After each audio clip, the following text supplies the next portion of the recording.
এই বিচ্ছুটার মন ভালো করতে যে আর কি কি করতে হবে আমাকে আর বলো না। দুদিন বাদে তো আমার প্র্যাকটিক্যাল পরীক্ষা।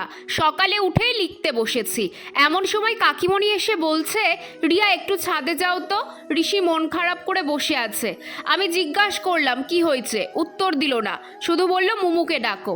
কাকিমণির কথা শুনে এসে দেখি ছেলে সত্যিই মন খারাপ করে বসে আছে।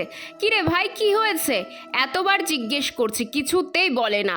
শেষে আঙ্গুল দিয়ে ড্রাগন গাছের দিকে দেখিয়ে বলছে, ওই দেখো মুমু। এ মা, এত আশা করেছিলাম যেটা নিয়ে সেটার এই অবস্থা। আরে ওই যে ড্রাগন গাছে দুটো ফুল হয়েছিল না, ফুলগুলো শুকিয়ে নষ্ট হয়ে গেছে। বেচারা খুব আশা করেছিল গাছের ড্রাগন খাবে, তাই ফুলগুলো নষ্ট হতেই মন খারাপ। সৌভাগ্যক্রমে আবার ড্রাগন ফুল এসেছে গাছে। আমি ওকে বললাম দুটো নষ্ট হয়েছে তো কি হয়েছে, এই দেখ আবার নতুন ফুল আসছে। সেটা দেখে ওনার মন ভালো হলো অবশেষে।